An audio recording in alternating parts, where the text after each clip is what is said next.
किस में इतनी हिम्मत है जो शाम होते ही इस जंगल वाले रास्ते से गुजर सके।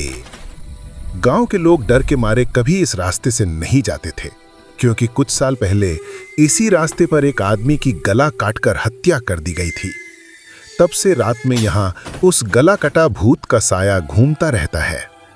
तब से जो भी इस रास्ते से गुजरता है वो कभी वापस नहीं लौटता। सुबह होते ही लोगों को उनका भी गला कटा शव मिल जाता है।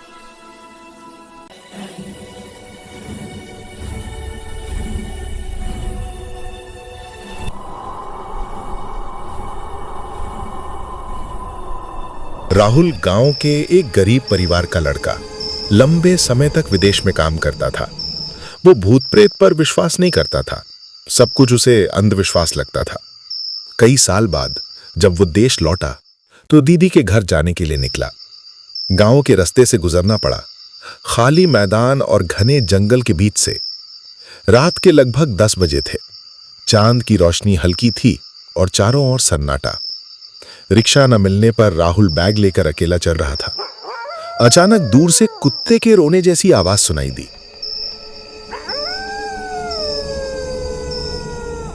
राहुल रुक गया, चारों ओर देखा पर कोई नहीं था।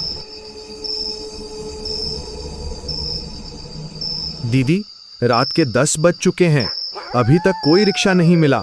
मैं किशनगंज के बांस बागान वाली सड़क पर अकेला खड़ा हूँ। जरा जीजाजी से कहो साइकिल लेकर मुझे लेने भेज दें। भाई, तेरा जीजाजी अभी घर पर नहीं है। लगता है बात निकल गई है, क्योंकि मैंने उन्हें बताया था कि आज मेरा भाई हमारे घर आएगा। वो कुछ बोले बिना अचानक निकल गए। बस इतना कहा, आ रहा हूँ। पता नहीं वो कब वापस आएंगे। तू देर मत कर, जल्दी से एक रिक्शा पकड़कर यहाँ आ जा। फिर राहुल को एक रिक्शा दिखाई दिया। उसके मन में थोड़ी खुशी हुई, लेकिन रिक्शा वाला रुका नहीं, तेजी से निकल गया। राहुल थोड़ा निराश हुआ। कुछ देर बाद वही रिक्शा फिर से लौटकर आया। इस बार राहुल ने हाथ दिखाकर उसे रोका। रिक्शा वाला रुक गया।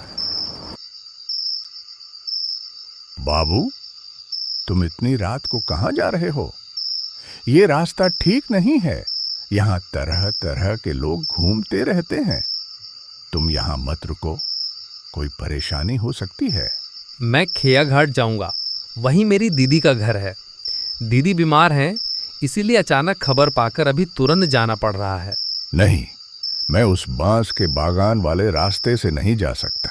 वो रास्ता बहुत डरावना लगता है। क्यों नहीं जाओगे? मैं तुम्हें ज्यादा रिक्शा किराया दूंगा, चिंता मत करो। बाबू, वह रास्ता ठीक नहीं है। शाम के बाद जो कोई वहां जाता है वह कभी वापस नहीं आता। मैं खुद कभी रात के वक्त उस रास्ते से नहीं जाता। अरे बाबा, यहाँ के लोग अभी भी अंधविश्वास में विश्वास करते हैं। भूत प्रेत जैसी कोई चीज नहीं होती। मैं ये सब नहीं मानता। मुझे डराओ मत, समझे?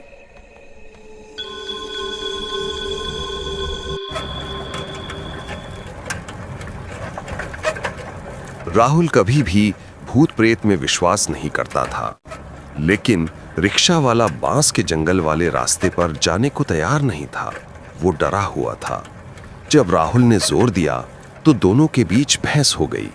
अंत में राहुल के दबाव में रिक्शा वाला अनजाने डर के साथ बांस के सन्नाटे भरे रास्ते में दाखिल हुआ, जैसे रात कुछ अजीब होने का इंतजार कर रही थी।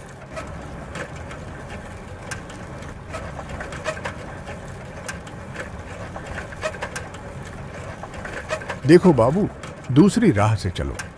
मुझे बहुत डर लग रहा है। जो उस रास्ते से जाता है वह कभी लौटकर नहीं आता। सब कहते हैं रात के समय वहां अजीब आवाजें सुनाई देती हैं। कई लोगों ने हिम्मत की, लेकिन वे वापस नहीं आए। सुबह केवल उनकी लाशें मिली। इसलिए मैं कभी उस रास्ते पर नहीं जाती।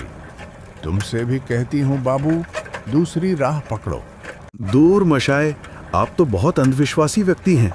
इस दुनिया में भूत प्रेत जैसी कोई चीज नहीं होती। किस बात से इतना डरते हैं आप? मैं तो आपके साथ हूँ। आज ही देख लेते हैं सच में कोई भूत है या ये सब इंसानों की बनाई कल्पना है। चलिए मशाए, देखते हैं आज कौन किसे डराता है, भूत मुझे या मैं भूत को।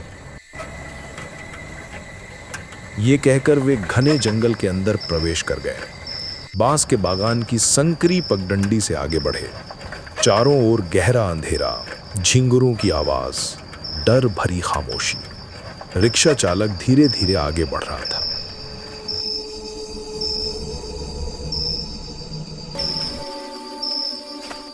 तभी एक बांस का पेड़ अचानक रिक्शे के सामने आ गिरा।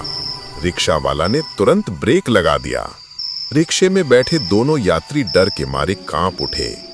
रिक्शा वाले ने बांस के पेड़ को हटाने की बहुत कोशिश की, लेकिन वो कुछ भी नहीं कर सका। फिर दोनों ने मिलकर बांस के पेड़ को सड़क से हटाने की बहुत कोशिश की, लेकिन पेड़ जरा भी नहीं हिला। अचानक हवा रुक गई, चारों ओर सन्नाटा छा गया। उसी पल बांस के झुरमुट की ओर से एक भयानक आवाज सुनाई दी। गहरे अंधेरे को चीरते हुए खून से लथपथ गला कटा भूत धीरे धीरे बाहर आया। राहुल भागने की कोशिश करने लगा, लेकिन गले कटा भूत उसे पकड़ लिया। पल भर में उसने राहुल का गला काटकर अलग कर दिया। रिक्शा वाला डर के मारे चीख पड़ा, तभी भूत ने उसे भी पकड़कर उसका गला काट दिया। सड़क पर चारों ओर खून फैल गया। चारों तरफ सन्नाटा छा गया, बस हवा कांप रही थी।